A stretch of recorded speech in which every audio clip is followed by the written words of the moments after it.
Mysteries surround us, captivate us, and allure us.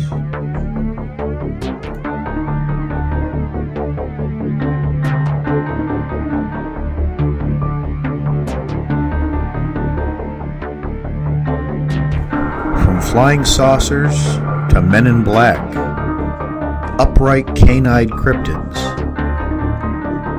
we explore the strange, the unusual, and the unknown. Join us as we take you on a journey beyond the edge and into the realm of the arcane. Sean Forker, Lon Strickler, Butch Witkowski take you into the world of the unknown. Arcane Radio.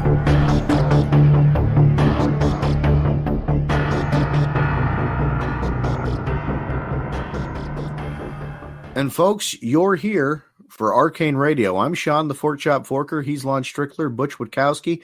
Guys, we're the team that brings you great paranormal news and conversations, alternative talk radio at its finest each and every week. Thanks for joining us tonight, today, or whenever you're listening, because it's a podcast now. So I guess it really doesn't matter when you're listening. We're just glad you do. Butch, Lon, how are you tonight? Good, good. This podcast thing kind of throws off a rhythm and how you want to intro a program, I guess, because whenever you choose to listen, we'll be here. So last week, guys, we had a great intro show to kick back and kind of launch the Arcane Radio podcast, and it's been well received. And we got a good guest tonight here joining us, Mr. J Bachochin from WPI Hunts the Truth, our guy out there in Wisconsin. He's also standing by. Jay, how are you? Doing great. Thanks for having me on tonight, Sean and Lon and Butch. And Jay goes way back to our Beyond the Edge radio days, and he's been a friend for a long time, and we're glad to have Jay here. So, Lon, kick us off with a little news. What's going on, my friend? Well, it's been a slow week.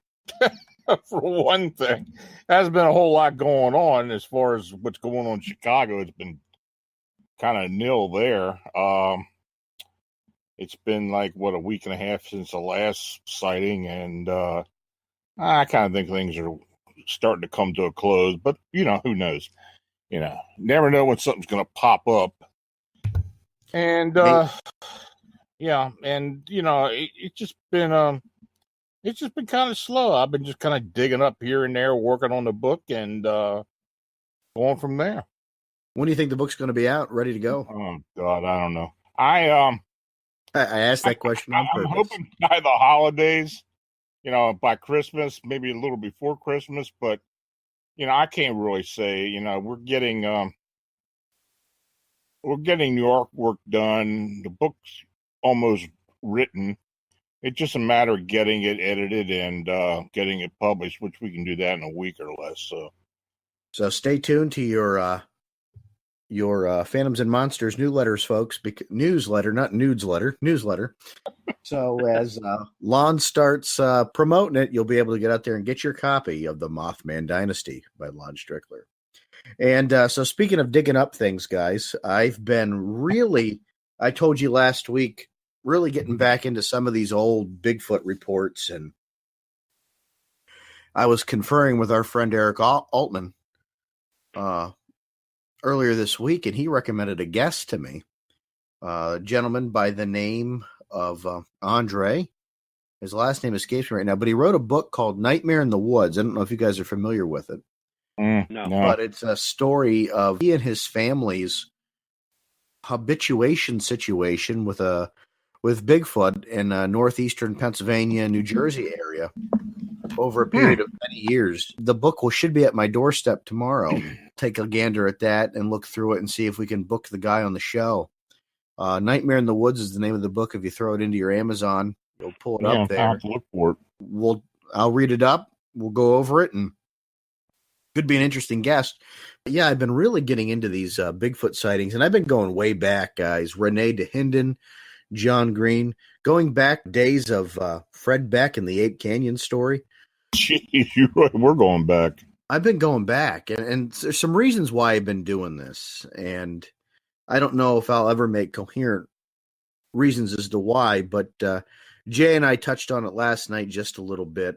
But while he and I were having a chat back and forth, sometimes when you look at the creature in the Patterson-Gimlin film, when you look at Patty, and Jay, you know what I'm talking about here. Yes, I do. That's not what people experience. And at some point, I'm curious as to when Patty kind of became the mainstay for the classic Sasquatch, as opposed to what people are seeing. Something I've actually have experienced and see differently. Folks see it all kinds of differently. And what they experienced at Ape Canyon, because the creatures they experienced at Ape Canyon, they don't really match the Patty description either. Well, I just looked back at my sighting. That thing didn't look like anything like what Patty looked like. No, right? That what I saw looked more human than anything else. And I guess the thing that kind of bugs me about it is that we accept Patty as the kind of classic Sasquatch, but at what point did Patty become the classic type for Bigfoot? When did that happen? Did it actually happen with William Rowe in 55? Or when did it happen? And that's what I'm starting to go through. I want to go back to some of these old reports and classic reports and see pre-Patterson-Gimlin film what the descriptions of these creatures actually looked like. And I think it's something to look into. When you look at different parts, just talking about North America, U.S. and Canada in particular, if you look at the creatures, look at the Bigfoot or Sasquatch in North America, they do kind of change for region. I mean, you've got your, of course, in the Pacific Northwest, most look like Patty or something similar to that. Down in Florida, you got the swamp ape, smaller, but looks kind of more reddish, more hair, some type, just different. Down in Louisiana, East Texas, you've got, they kind of look different there. Eastern part of the United States, more human-like for the most part. There are changes. I mean, I think regional-wise, there are differences. I would have to tell you, I feel like if these Mount St. Helens apes were the size of the Patterson creature, there wouldn't have been a roof left of that cabin for them to jump on. Oh, yeah, you're right. And that's what really kind of got me started to really think about, and bear with us, folks. I think all of us are suffering from a cold at some point, so we're trying to be as coherent as possible. Some of it's just not setting right with me. And not that I feel like, I still stand by Patterson-Gimlin creature being real. I mean, at this point, does it really matter? I don't know. But I still stand by it being a real creature. It's just not what a lot of people are seeing. I was gonna say it hasn't been debunked since '67, so you're gonna have to go on the caution of I think it was pretty darn real, the Patterson film. You can't discount something that hasn't been proven to be a hoax. And I don't know, Jay, Lon, Butch, I don't know if they're ever going to prove it. We talked about it last week. They've tried every combination possible, it seems, with every material that was available at the time, to the fact that John Chambers himself has categorically denied building the suit.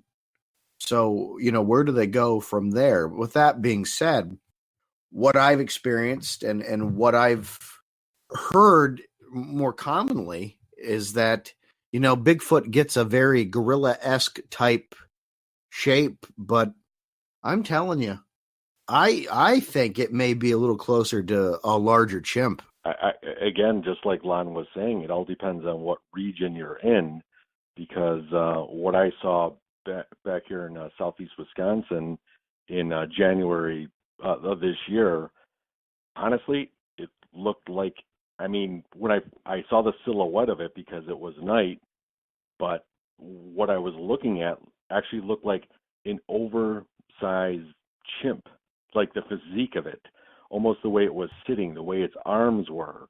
And that's the first thing I would see. And I keep thinking, I'm out here, doing my research, my investigation, and just getting out there. But, I'm thinking, if I'm going to have some pareidolia, or if I'm going to see something that would be, I would think it would be the classic icon of Patty, or at least Harry and the Hendersons, standing up or on two legs. So I didn't know why I was looking at what looked like a chimp. It didn't make sense to me, but I can't unsee it. It's what I saw, and the way it moved away swiftly and quietly made no sense. And of course, there's no recording, no sound on the audio. It was just a personal experience. But I didn't feel threatened at all, though. It was just there, and then it wasn't. It looked like just a supersized chimp, kind of thin, kind of, how they kind of sit on their butts a little bit and they walk with their forearms in front of them. That's what it looked like, but it was huge, And it was weird because when you and I were talking about that off air last night, I got goosebumps, and then I kind of went into why. And then after you and I had discussed it for a little bit, and I think we both were kind of astonished that we had that conversation, I started to talk to Butch and Lon with, you aren't going to believe this. So folks at home, since I had my experience years ago, occasionally I've had these. Now, Lon, you and Butch, you guys both know when I had my encounter, I never really got a good look at the face of this thing. Mm-hmm. Right. I always got a look of the side profile or kind of it from a distance, but I never saw the face of it. Through the years, I've struggled with my encounter, and it hasn't always been a pleasant thing, but as part of any kind of traumatic experience, oftentimes you have repeat dreams or you have situations that come from it. And I tell this to you guys with 100% no BS, that the dreams I've had have been coming face to face with this creature with larger yellowish red eyes. This I explained it as kind of a grotesque, more sinister looking chimpanzee, menacing teeth, and like a large grinning smile that just sends a shiver down my spine when I think about it. But almost kind of classic chimp. And the feelings I always get from this thing in the dreams are very, very negative and very interesting, very menacing, which I almost wonder if that's kind of just a reciprocal feeling from the actual encounter, because it was such a strange encounter, and it was very, I don't want to say aggressive, but it was very disturbing.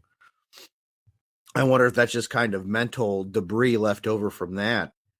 And I almost want to reverse it on mine, because and I have seen two other sightings being out there, but I've never felt that doom and gloom. You know what I mean? I felt like it was like watching the Patterson film, where you're just kind of like, oh, well, that's kind of cool, or what is it type of thing. But it hasn't been until like the past 2 months that I can't say for 100% certainty, but it was just 2 weeks ago, something really rattled my cages out there. And anybody who goes out there hiking with me, because, I do this at night. We go out with no lights. We do bring on more safety first, but people know I don't rattle easy. And something biped walked right behind me, no more than 15 feet behind me, and I couldn't move. I couldn't even turn around because I knew the sound. You could hear the different sounds of deer or any other wildlife that's out there. But this sounded like two legs, just kind of long strides, and just kind of went from my right to my left behind me. And now the reason why I'm saying this is because of your dreams, of the way you kind of felt in your dreams is the way I felt there. Like, I don't want to say menacing. Nothing really threatened. Nothing was thrown, or, I didn't have any aggression toward me. But it was enough to make me say, why am I doing this? Why am I even out here? I was ready to hang up my backpack 2 weeks ago and just say, I retire, I'm done. But, of course, 2 weeks are gone, and I'm going to be heading back out. But sounds really familiar, doesn't it, guys? Yeah. That's the same feeling I had as I was done. I was, when I had my experience, I was ready to quit. In fact, I did for a couple weeks, and then I was back at it again. But right. Yeah, I can completely sympathize with the feeling.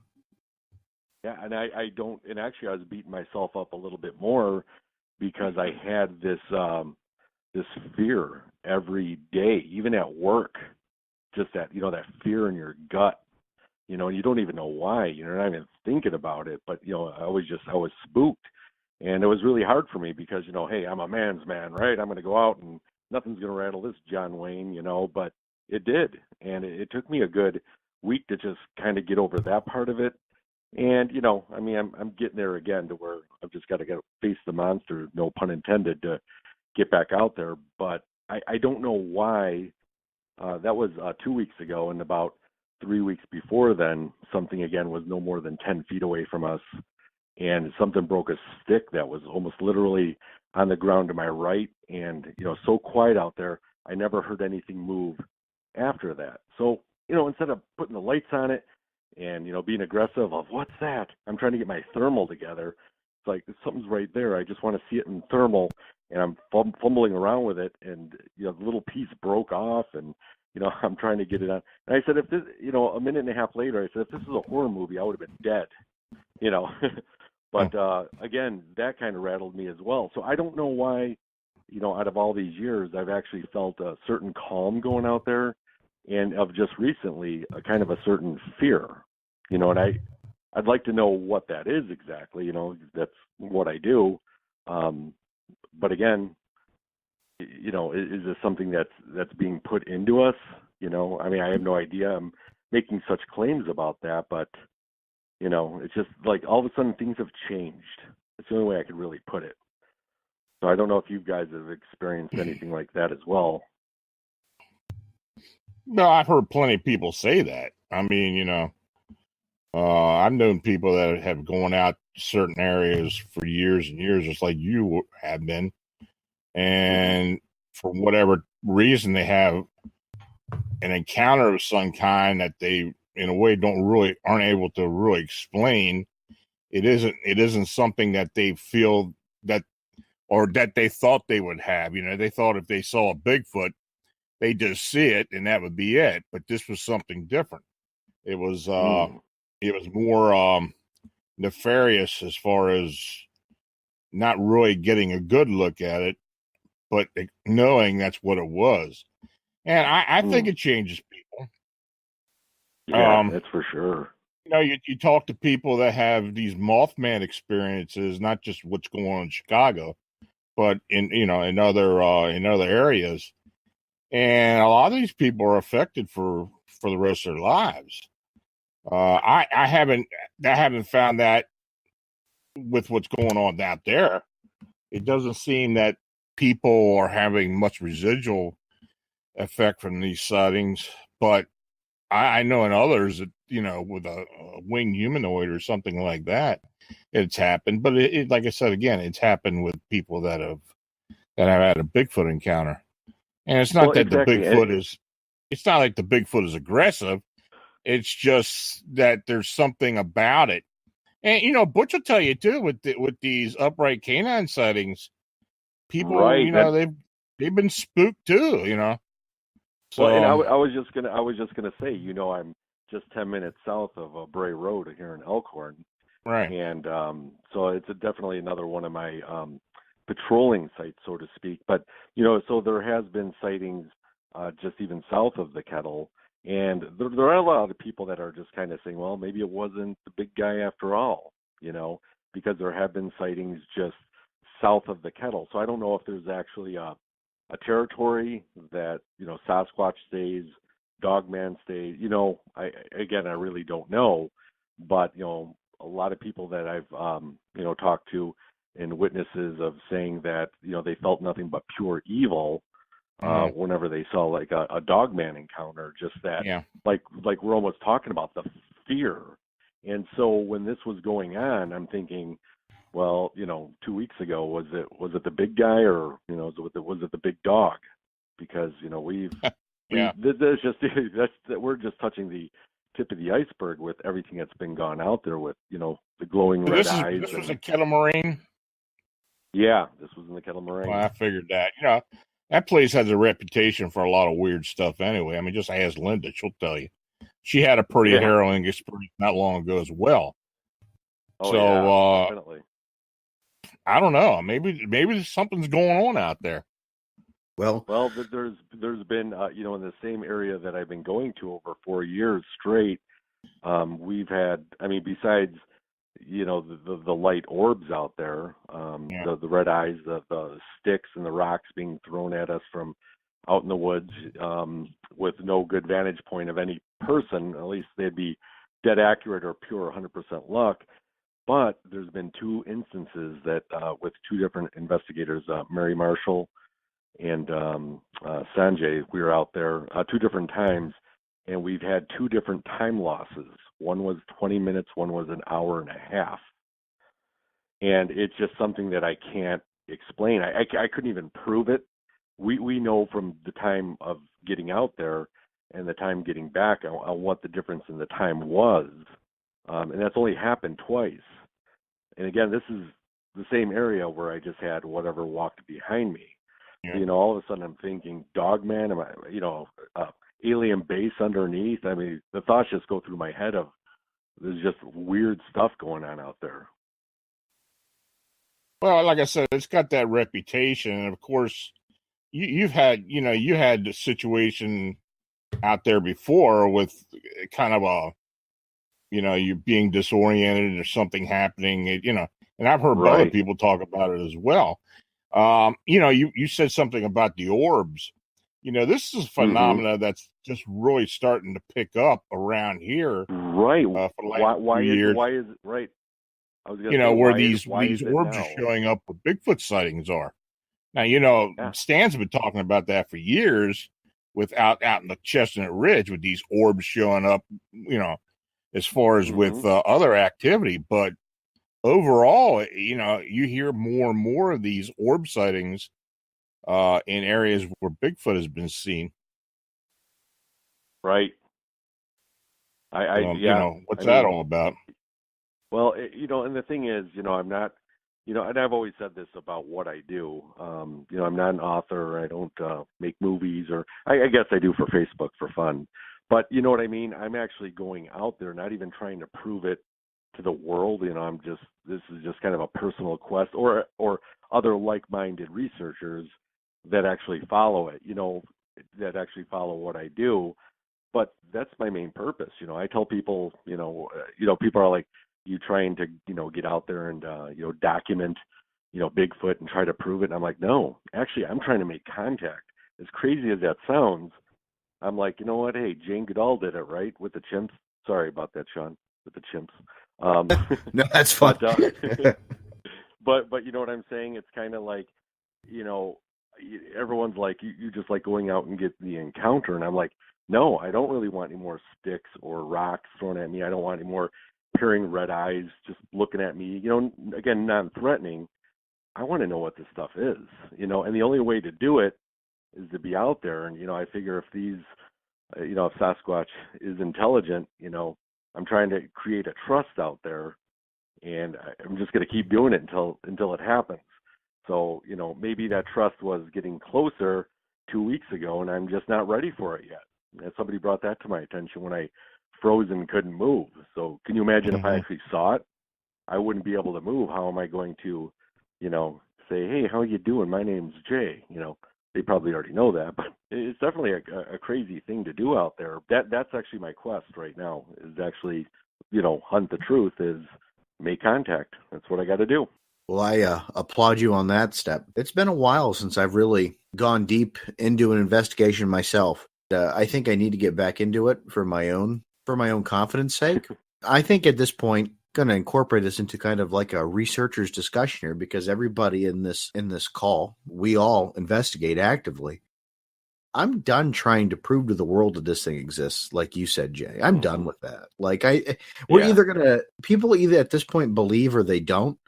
I'll let science work really hard to find the body. I'm just going to start cataloging and collecting all the information I can, mainly because I don't have the patience.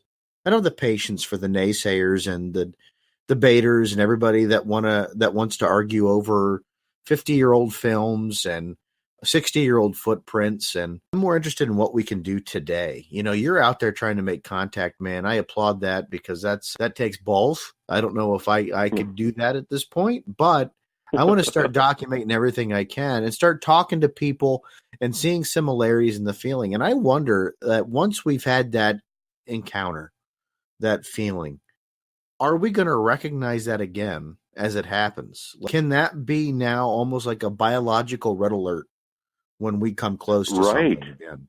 You know, and that's funny you say that, because I'm actually going to go out and test that theory. I'm going to, like I said, go back out and face the monster again, and to see if I'm going to have that same fear feeling. I don't know if that was a one-time, how do you do? We're going to get beyond this. Don't worry, it's going to get better. The only way to do it, you know, you were just saying there's going to be so much debate on this until you're blue in the face. You're not going to be able to prove to everybody. You know, either people are believers or they're skeptics or they're on the fence. Well, you know what?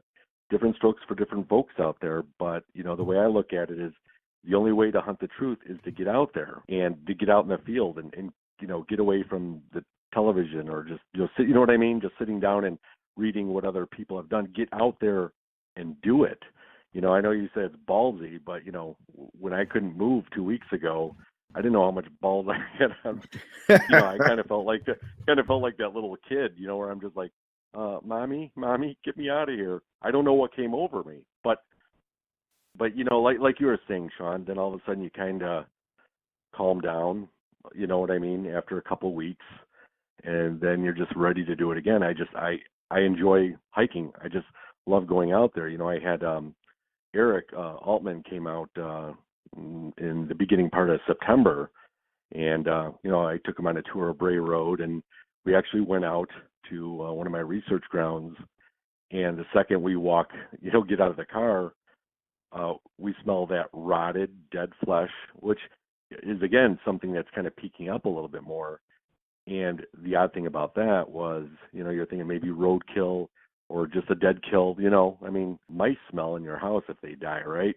So if something big was out there dead, it would smell. But the thing is, the smell would follow us, and it would all of a sudden just go away, and there was absolutely no wind. Mm-hmm. And then all of a sudden come back and get even stronger to where you wanted to puke.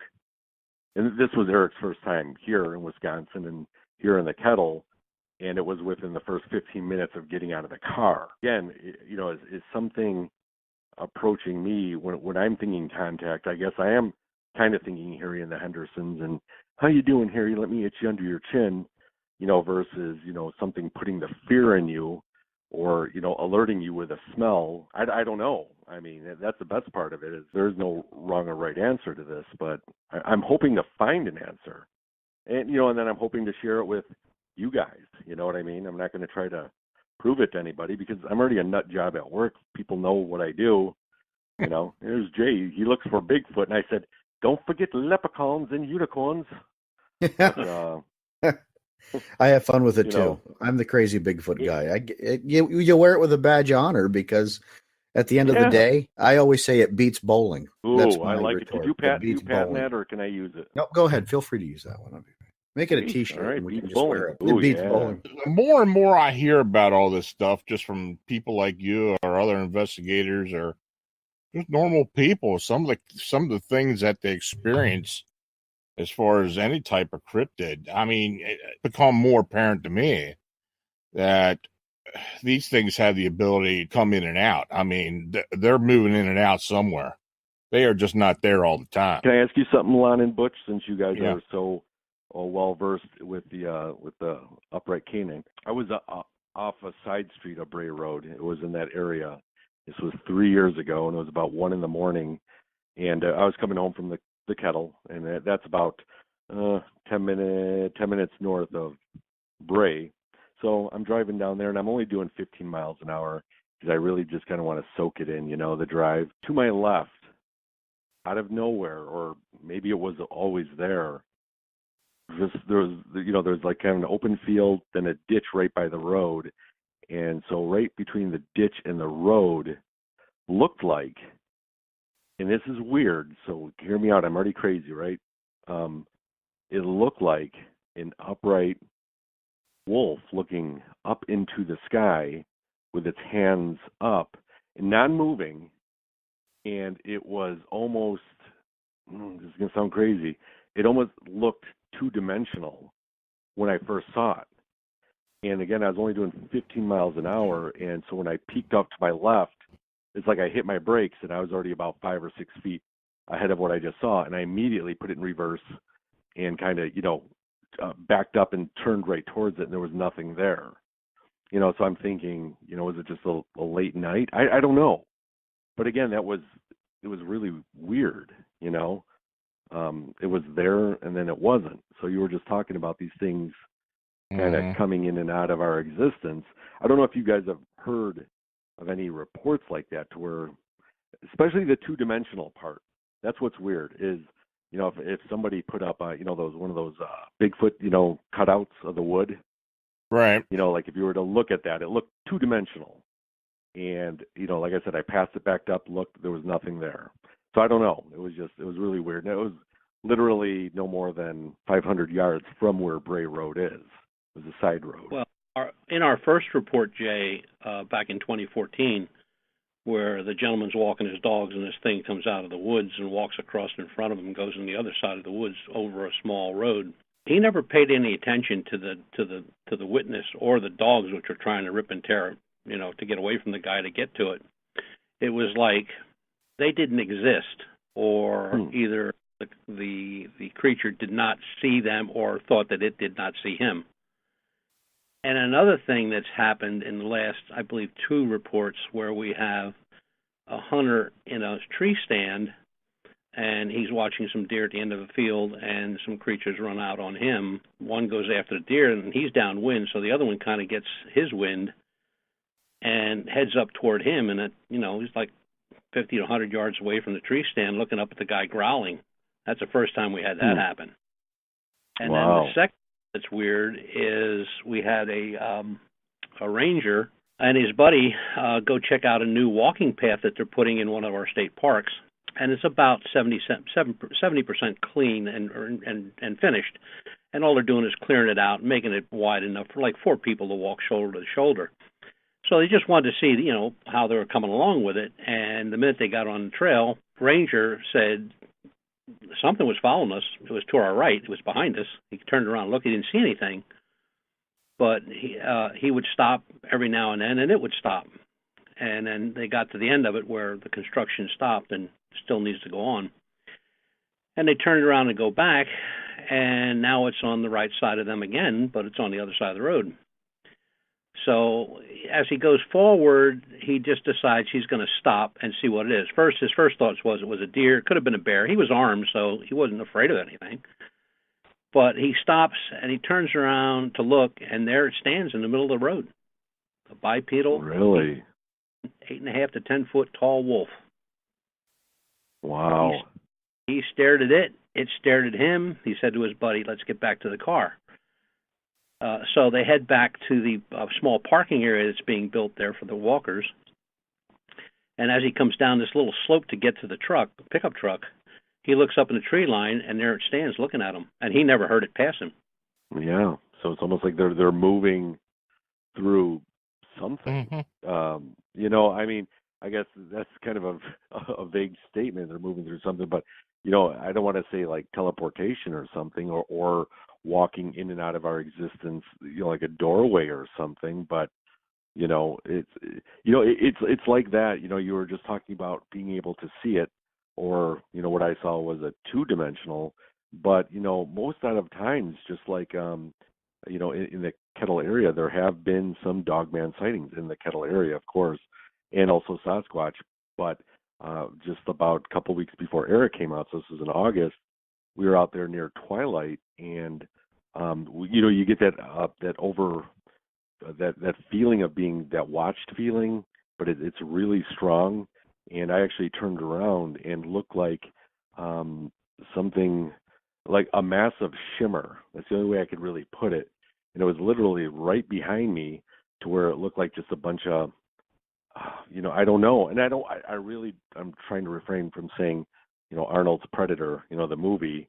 We hear that all the time, man. But don't you worry about saying that. All right. Well, it was like this, and it was right behind me, and I actually had to do like a couple blinks to see. Wait a minute, are my eyes messed up? Because it was near twilight. It wasn't dark, so you had the tree canopy and a little bit lighter sky. But it was like, and I'm blinking to see if it was my eyes or it went away, because nothing on the right or left of that seemed shimmery, but it was this one area, and I actually almost put my hand out and something refrained from me doing that because I didn't really know what it was, and all of a sudden it was just gone. I mean, just like that. It was like shimmer, gone. I'm like, and where was this? What? This was in the Kettle Moraine. Kettle Moraine. One of my research areas, yeah. Wow. Southeast Wisconsin. Yeah. It's crazy. And again, these are all the points of I keep telling myself, well, this is just me. These are, what I have to do to get to this point of trying to make contact. And, but at the same time, when I'm starting to see this, the anomalies like this, they kind of take me back a little bit to, where I start questioning, wait, what am I doing? I'm seeing it. I can't unsee it, right? It's there. But wait, what is it? I don't know what I'm dealing with. Is it Sasquatch who, Bobo says likes to eat, Butterfingers or Baby Ruth candy bars, or is this something more? And again, I don't know yet. So I just keep going out to seeing that. But there's been a few times where I've actually taken a picture during the day, same area-ish, down, maybe 700 yards away from that area, and get that overwhelming feeling of being watched, and took a picture. And actually, I'd love to share it with you guys, because this picture actually, I can actually see, there's actually a picture of almost what looks like the shimmering lights, but it's more of a shadow. And the closer you get, I know you can get pareidolia from the pixels, but the few people I have showed it to, I said, what do you see in here? And they sent me a back blown up saying, what, this monkey face? And I'm just like, that's what I see, yeah. And it's not so much I just took the picture and I'm trying to use pareidolia to prove anything. I had that feeling right there, and I was, I guess, wise enough to pick up my camera or my phone and just take video and just take pictures. There's no threatening. I mean, I didn't hear any animals. That's the other weird thing. No squirrels, nothing. I mean, no birds. But whatever it was. I'll tell you what, Jay, been there and done that. When we went on our first expedition, where we had our first two sightings, we were in 6,800 acres of heavily forested state game land. And Sean knows where it's at, up there in the Penfield area, Clearfield. Mm-hmm. And it was a full moon weekend. We saw and heard absolutely nothing. We recorded nothing. We saw nothing with FLIR devices. We saw nothing with infrared. The cameras didn't pick up anything. No movement, no sound for the whole weekend. One of the largest deer herds in Pennsylvania. They got bear. They got coy wolf. They've got coyote. They've got everything that walks, crawls, or flies. We saw and heard exactly nothing. Zero. Came home and was unloading the truck, taking some of the cameras out of the truck, like 2:30 in the morning. And I live in a rural area, and I could hear the coyotes howling out in the field. But yet I'm up there where they have packs of coy wolves running around 8 and 10 strong, and I didn't hear anything. Not a sound. You hear nothing. So and that's exactly it. There's been a few times where, because I'm always out there. I'll hike with different people, and a lot of people will always say, how come we never hear anything out here? You figure the Kettle's immense. It's 56,000 square acres of wooded, area of streams and hills and kettles and, you know what I mean, ponds, but you hear nothing. Yep. Sometimes you do. Sometimes you hear the crickets, the frogs, the whippoorwills, at night, the owls. And there's other nights and other days, there is not one peep, not one sound. And it just amazes me. It shouldn't amaze me, because I'm thinking apex predators around. Maybe this is a good time to kind of sit and wait, type of thing. But I agree with you. It is bizarre why you don't hear anything. And when the game warden, and when the ranger that takes care of that park says that, he's describing, when I asked him about if he heard or seen anything really strange, recently, he describes hearing these ungodly screams. He said, I know every animal in this mountain. He said, I've been here for 14 years. He said, I don't know what it was.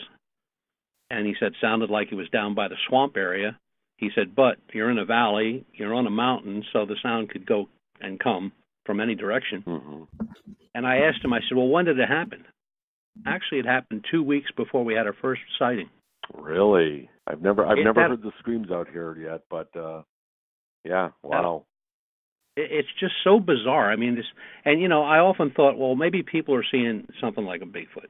They're getting crossed up with descriptions, or they're people that aren't woodsy, don't go into the woods a lot. So it could be a bear, it could be a deer running through the woods, could be anything.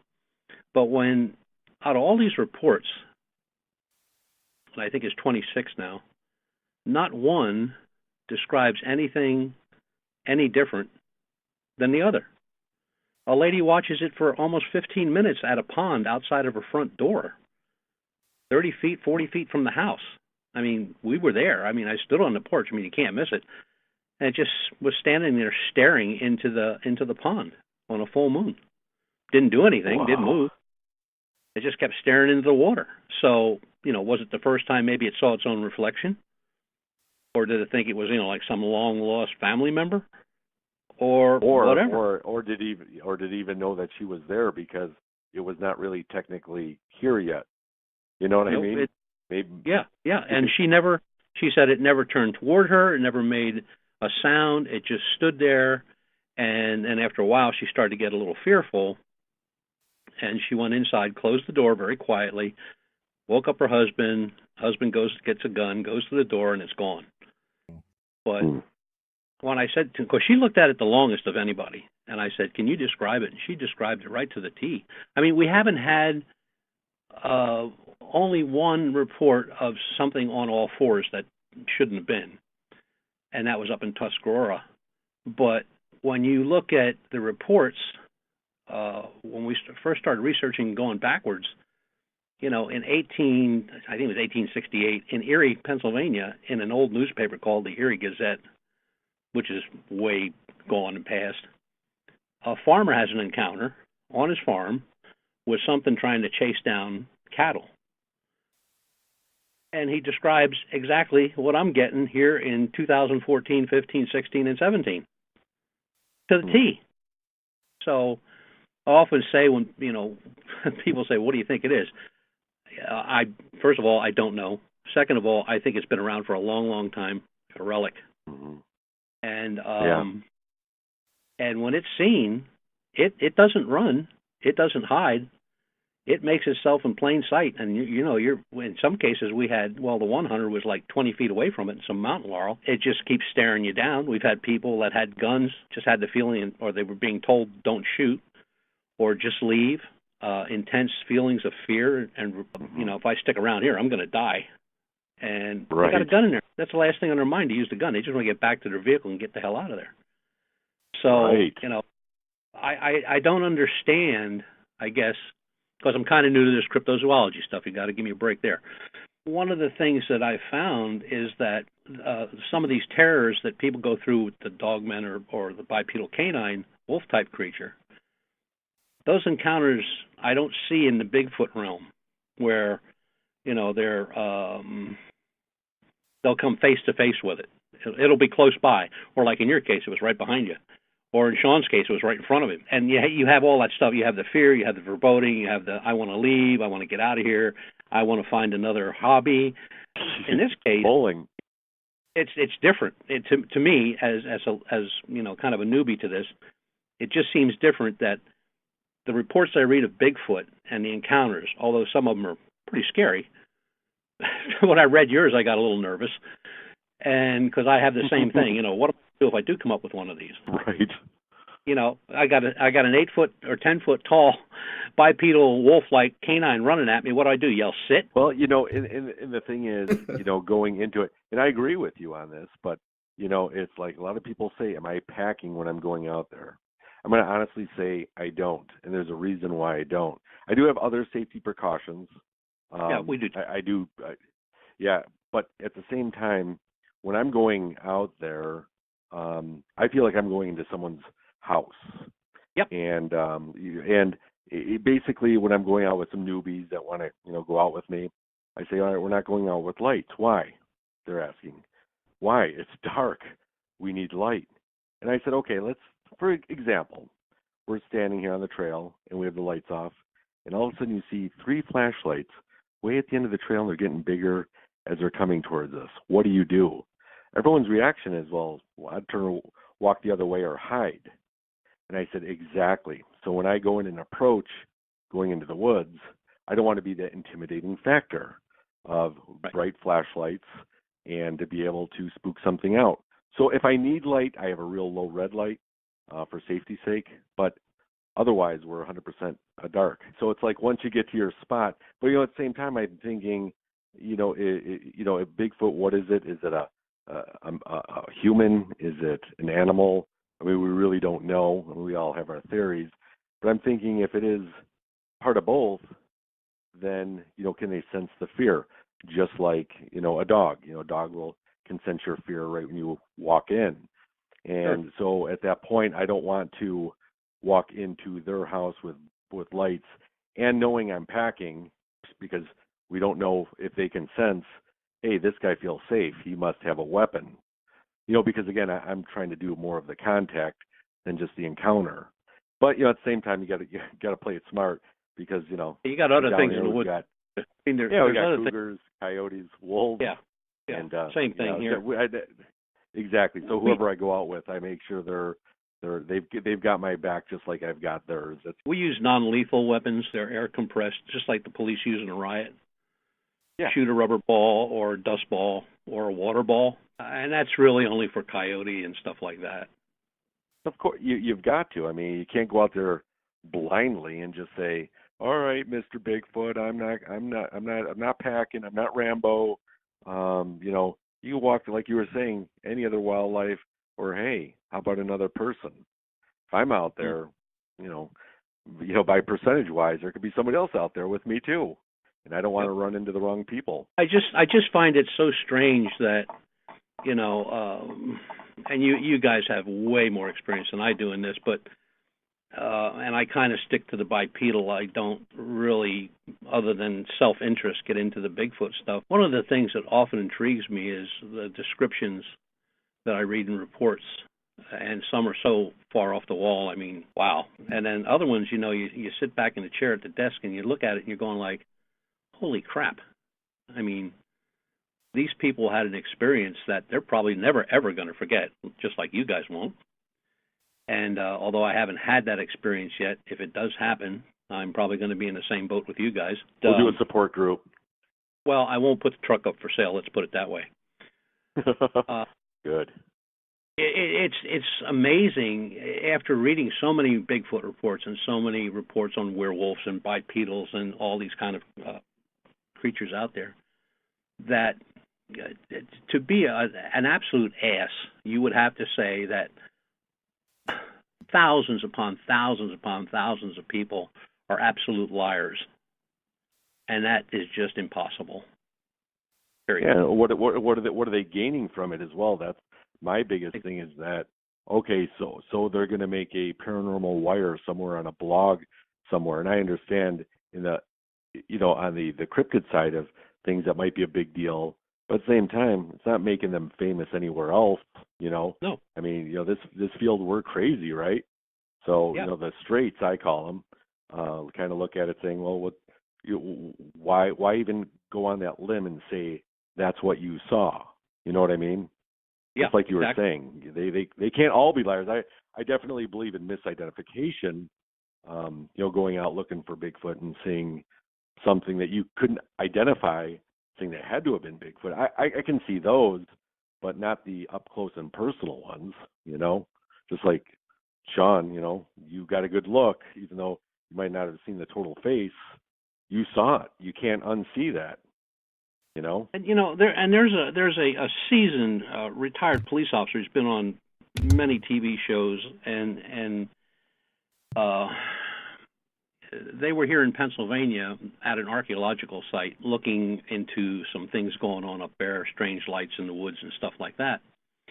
And the second to the last day they're there, he gets up and goes down and starts walking down toward the stream to wash his face, And as he's coming up over a rise, he sees what he thought was a guy bending over fishing. And as he crosses this little rise and comes down the other side, the Bigfoot stands up. Now, the distance between him and the Bigfoot at this point is probably about 25 feet. He's on the other side of the lake, of this creek. He's got a fish in his hand. He's looking directly in this creature's face. He has a .44 Magnum on his hip. He said, it never entered my mind to draw that weapon. He said, in all my police experience, he said, if I would have encountered that on the street, he said, I had the weapon out in a minute. He said, but this thing looked human. He said it had all the features, the size, the hair, the scruffiness, the smell, everything was right. He said, except for the face. The face to him looked human. He said, there was no way I could have done anything. He said, I was trying to speak. I couldn't speak. I couldn't get anything out. It just kind of looked at him, turned around and sauntered off down along the creek bed and into the woods. And he sat down and shook for about 20 minutes and then went back and told everybody experience. Got a hold of a forensic artist friend of his from the FBI and had him draw the picture up. And I've seen the picture. I mean, it looks human. I mean, it's got all the characteristics of a human being and the same characteristics of, the classic Patty Bigfoot. Right. So do we really know what we're dealing with out there? I don't think so. No, definitely. Because a lot of times people will even say, well, what do you think a Bigfoot is? And I mean, again, nobody knows. There's no wrong or right answer to it. But ancient, I like how you said relic, something that's been here for a long time, or, maybe it's sharing our, going to the woo factor, the paranormal side of it, is it, I mean, it's so hard to say, but I definitely don't think it's just a primate. That's the one thing I do know, or what I feel. I don't feel like it's just an upright, ape-like creature. I mean, even though it resembles that, like you were saying, people don't even want to pick up a gun because it's so matching to, the human physique. I mean, that could be somebody in a Bigfoot costume. What are you going to do? Shoot somebody you don't even know what it is? Or like you were just saying, that the fear of not being able to move or speak. 2 weeks ago when I was saying when it was walking behind me, Chris, the guy I was going out with, he's a research partner of mine, and he's just kind of talking. He actually did 2 wood knocks. I don't do those, but he tried 2 of them, and we were listening. Is when I heard it, and I couldn't even motion. I couldn't even speak to him, saying it's right behind me for what seemed like 20 minutes. But I listened to my audio where I could definitely hear what sounds like the footsteps that I heard, but I couldn't even motion to him. I was paralyzed. That's the only way I could really say it. And that's what he said. He said the same thing. Yeah. He said he just paralyzed. He couldn't move. He said to put it bluntly, he said if it would have been aggressive and charged across that little creek and got in my face, he said that gun still would have been in the holster. He said because I didn't even have the wherewithal knowledge in my head to even make a move. Exactly. Wow. Yeah. So I guess a lot of knowers, you always say believers, but the ones that know, I definitely fall into that category. And again, I haven't had an up close in my face, a personal experience. It's always been the sightings that I've seen have either been 50 yards away, or the one in January was about 20 yards away. Again, they were at night and very calm, and you could definitely see silhouette of it clearly. Like you could see like an animal out there, because it was the moon's kind of out and there was snow on the ground, and so you could definitely see every tree, every branch. You just couldn't tell 100% depth. But from where we were sitting, my vantage point, from 20 yards away, it had to have been. And again, this is just my speculation, because we tried to go back in the next day and measure the height of where that was at, and in a sitting position, it was over 7 feet in a sitting position. Mm-hmm. So it's kind of scary a little bit, because you're thinking if this thing was standing, well, what does that make it? 10, 12 feet? That's enormous. You know what I mean? That's too. Well, yeah, and when I got into this bipedal thing, I live about 14 miles from a wolf sanctuary, and I went up there to the sanctuary, talked to the guy, told him what I was looking for. He didn't really think I was strange, but he didn't chuckle either. And I said, I just wanted to see the size of a full-grown wolf. And we walk over to the pens, and I think they have 30 now that they take care of. And he said, wait a minute. He went in the house. He came out with a dish full of watermelon. He says, this guy loves watermelon. He's the biggest one here.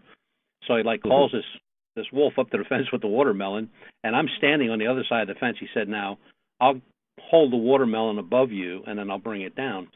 Well, that wolf stood up. I'm 6'1". That wolf's head was 2.5 times the size of mine. Wow. And, I'm looking down his throat while he's chomping on this watermelon, and I'm looking down. I'm seeing his butt. I mean, it's just enormous, this gap. And I'm like, wow. Now they don't stay up long. They can't. You can almost hear their hips pop, and they got to drop down. But then they'll get up again because he does like watermelon. And I said, is this really a normal size? He said, this is a little larger than most. He said, but he said average, yeah. He said I would call it an average large wolf. And I went, okay. I got back in my car, in my truck, and I sat there for a minute, and I'm trying to think now, I'm 6'1", and he was a little above me by maybe 4 inches, and I'm trying to picture something that's 8 to 10 foot tall in my head, and I'm going maybe I should take up building model planes or something. I mean, this is nuts. Right, exactly. And we got to be nuts doing that. Yeah, and you're talking about. I see in a lot of reports lately about lights in the woods, and we did have one case where we had the creature was seen alongside the road, and the gentleman that saw it, the two gentlemen, said it had like a silver aura around it. Now, he said it could have been the lights, but he said he didn't think so. It was more like a silver aura around the creature. Now, that report was 2 years old, okay? We went out to talk to him out in Blair County, and now these are two grown men, right? They're pretty muscular guys, younger guys. And when you stand there asking questions of people, and they're shaking, and they got tears in their eyes, these two gentlemen were truly struck. The fear coming out of these two guys when we left them and then went to the spot where they saw it, and then we finally left them when we were going home. And we were talking, one of my investigators and myself, and I said, these guys are petrified. And he says, petrified? They're damn terrified. He said, they're talking like this just happened the day before yesterday. This happened almost 2 years ago. And they're still that fearful of what they saw. And it's just amazing how it affects some people. And then, when I get somebody who says, well, I saw one, no big deal, no problem. Right there, I've already written that guy off. Because the people that have been in contact or closeness to, even in Bigfoot reports and the bipedal and the Dogman, I mean, when they start shaking while they're talking to you, when Sean related his story to us when we were up in his area, I mean, he's telling us the story, and we were talking about it on the way back, and my investigator, Troy, he looked at me, he says, he's still scared. I said, yeah, he is. I said, that affected him. I said, and it truly affected him. And he said, it's almost like when we were talking to John and his buddy. I said, exactly. I said, so when you're talking to people like that and they're relating a story, just like I read your story, I'm going wow. I mean, it's... and I was going to say that's exactly what was really hard for me to talk about a day encounter in February of 2016 is I like to take my kids out during the day, to get out in nature, to hike. And, little kids, little feet. It's not like a really big walk or anything, but I took my daughter out. She was 4 at the time. And, we literally were only out for about 45 minutes, but this is one of my hot spots. It was during the day, perfect sunny day, kind of chilly, we're all bundled up, and the trails were kind of filled with some ice, and my daughter she loved ice skating. She still does it now, by the way. But, on the trails, we're heading back to the car 150 yards away, and she wanted to stop on this patch of ice, and she's like, Daddy, pull me. So she's kind of skitching behind me, and we were kind of doing that a little bit, and then she was going around my legs, and all of a sudden to the right, kind of like I always say I was like a T-Rex, if something was moving, it would catch her eye.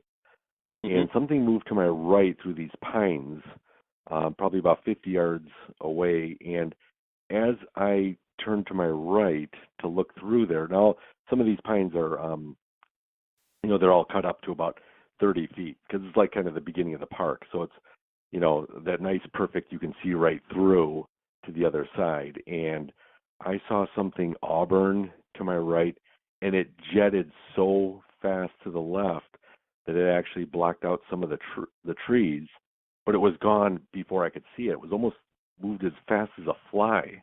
Like when you're about to, with a fly swatter and try to smack a fly, it moved that fast, but I could tell it was auburn because everything was so brown.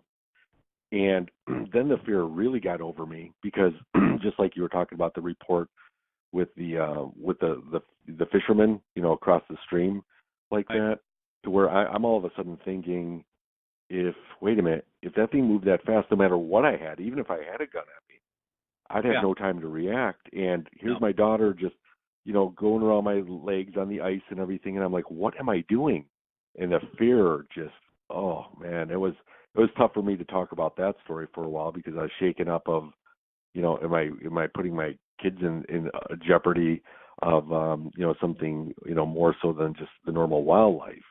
But these are definitely nice hiking trails and everything, and everybody's out there, and it was during the day, so it's still, a few of these encounters have really just kind of affected me. I still will go out, and I still take, my kids will want to go out. They say, come on, Daddy, let's go hunt the truth.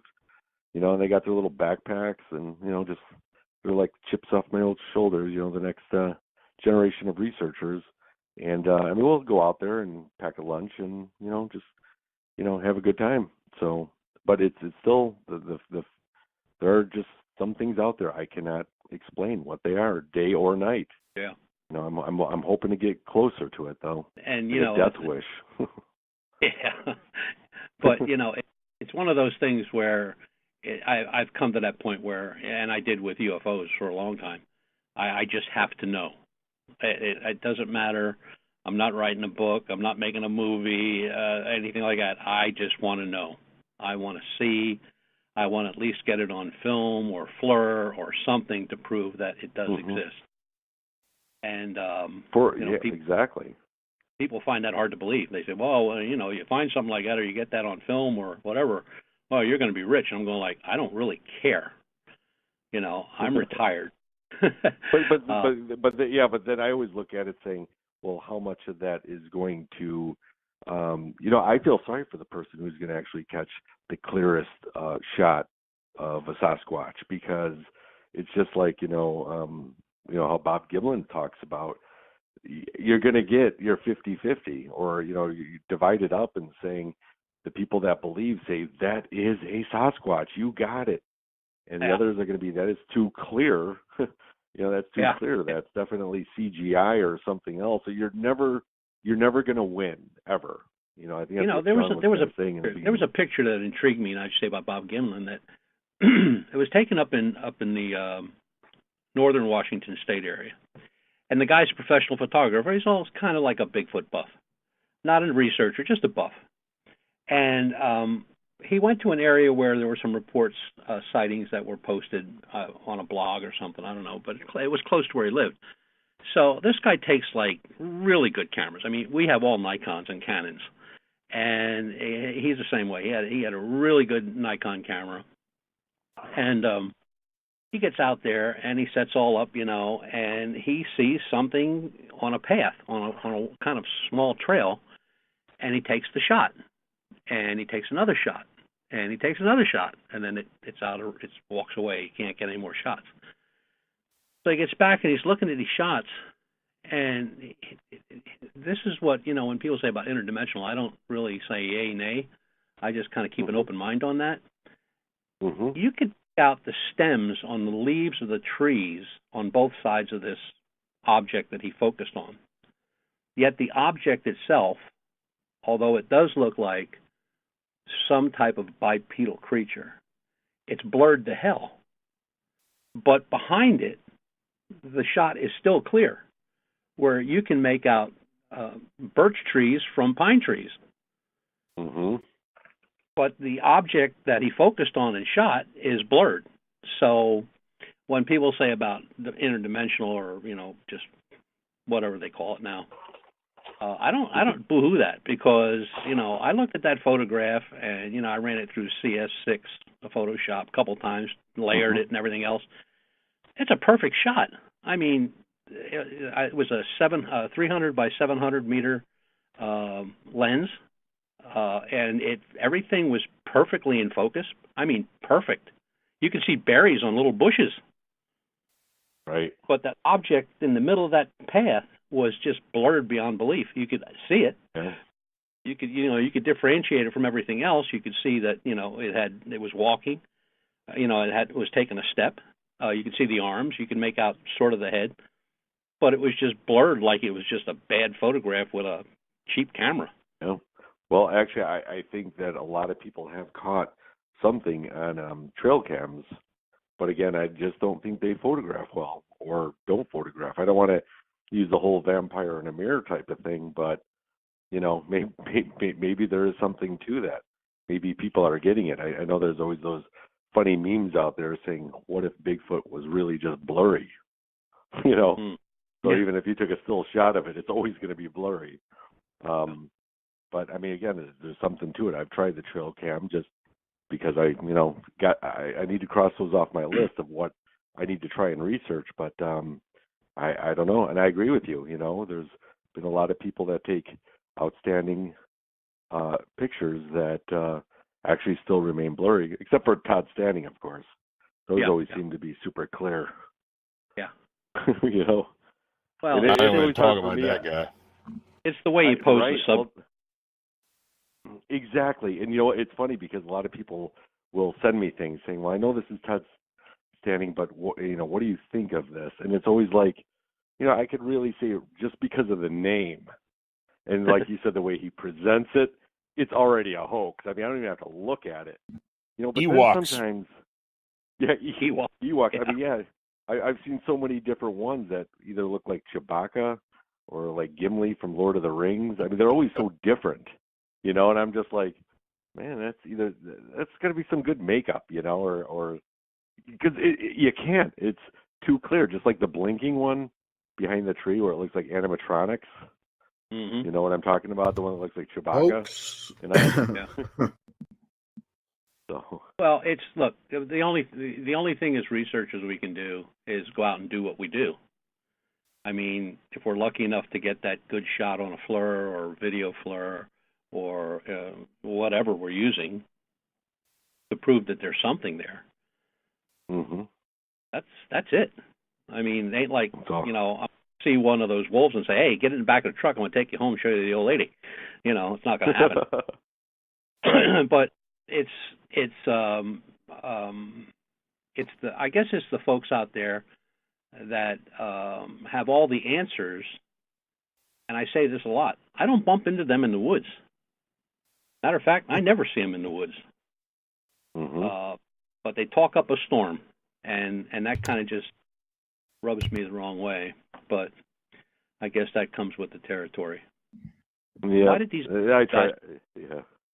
Why did these other two guys fall on us? Lon and Sean are both sleeping. You know that. No, I'm listening. Talk. I'm so amazed that you're talking on the radio show now. Give me a break, guys. You were on a roll, man. I didn't want to stop. I would really like to get out to your area and do some research out there. Yes, definitely. I was going to say, guys, the invitation is open. Anybody who wants a good, well, I come out there, I'm going to be stuck in Chicago the whole time. I'm not going to be anywhere else. Well, exactly. And it's funny. I told you that, Lon, is I actually work in Crystal Lake. I'm right on the border of Wisconsin, Illinois. Right. I work in Illinois in Crystal Lake, which is a suburb of Chicago. And believe me, whenever I'm stepping out for a break or whatnot, I'm always looking up. I mean, there's been so many UFO sightings over here over the past, 20 years, and especially with the Mothman. Anything that's weird in the sky, I'm just trying to keep my eye out. But you know what I mean? It's right there. Because I'm a diehard Chicago Bears fan, so Chicago's my place. Even though I would never like to live in the city, I like it out here in the sticks. Chicago holds a lot to me. But anyway, I was saying, if you guys ever the invitation's always open for you guys to come on out. Love to show you around. And hey, we'd even go to Chicago. How about that? Even at night. Sounds good to me. Not Me the bad too. parts, the good parts. Well, I may have to come out there eventually anyway, so if I do, I'll let you know. Yes, that'd be great. Got some body armor, right? Stay in touch. Body. What? Yeah, get some body armor, and and that's just it. I mean, I know you could, definitely even hit some of the suburbs, even hitting into some of Chicago, but it's kind of like you got to be at that right place at the right time. You know what I mean? And that's the tough thing. Yeah, it's funny when I get people ask me, it's funny how many people do ask me this. Well, I'm going to go out looking for the Chicago Phantom. I said, what do you suggest? I always tell them I suggest you just stay the hell home. Yeah, right. Because, you have no idea where this thing's going to show up at. Well, it's like people when they say, look, you want to find this bipedal canine, get yourself some meat or some dead deer or something like that, and bait them. Well, you can do that. Yeah, absolutely. In 6,800 acres, where do you want me to put the bait? How about this, though? You know what? I did, do a lot of deer hunting early on in my life, and I remember sitting in the stand, and you could be there all day, from the morning all the way until it's about night, and nothing happens, right? And all of a sudden, right at that second, is when it happens, and that's exactly how it is when we go out. I could take somebody out who's new to it, and they want to encounter the experience, but I'm always like, hey, it's an extra person, let's go, and it's dead. I mean, I'm dead quiet, nothing's going on. It's almost just too relaxing, and that's when it happens. And you never know when. In the beginning, and in the middle, or there's been plenty of times where I'm walking back to the car and I feel like I'm being escorted out, either by smells, by sounds, by something. That's kind of like a mother would do to a little kid, kind of like push them along, like go that way, go that way, go that way. I feel like I'm kind of getting pushed out now, like kind of your time's here. We have to hunt. Get out of here. We're gonna see you off. Okay, goodbye, and then they do their thing. That's my theory. And you're sticking with it. That's my story, and I'm sticking with it. And again, for the record, I have no idea what I'm dealing with. I know it's something very, I'd like to say paranormal or unnormal, or just something. It could be something 100% normal that we just don't understand yet as we come to understand these things. But there's definitely something out there. I have that feeling of what it is, but you know what I mean? That's about as far as I can really go with it until my next trip out. You guys are welcome anytime. Okay. Stay in touch with me. Well, I guess we ought to wrap it up, Sean. What do you think? I think Jay framed it up pretty well there for us right at the end. So yeah, we have no idea what we're dealing with 99% of the time. I mean, I've been saying that all along. I don't know what the hell we're dealing with, but I just keep looking into it. That's the only thing you can do. That's all you can do, and eventually I think we'll find those answers, whether we do now or the next generation that comes up. I can write 20 books and still never figure out what it is. Yeah, it's the fun of it, though. It's the adventure, right? I always say this is not. It's my famous saying is this is not a sprint; it's a marathon. Oh, yeah. So you know what? That's a good way to go out tonight. You know what? It's just we got to take our time, enjoy life, and just keep researching. That's all we can do. Yep. Indeed. Jay, thanks for coming on and sharing your sighting with us and having a great conversation this evening. It's always good to talk to you, my friend. It's been too long. Yeah, definitely. Anytime. I know we'll always stay, connected on social media there. Anytime you guys want to get me back on or whatnot, I'd love to chat with you some more. Definitely. Will do. Folks, you've been listening to Arcane Radio, the podcast. I'm Sean Forker. He's Lon Strickler. That's Butch Witkowski. We'll see you next week.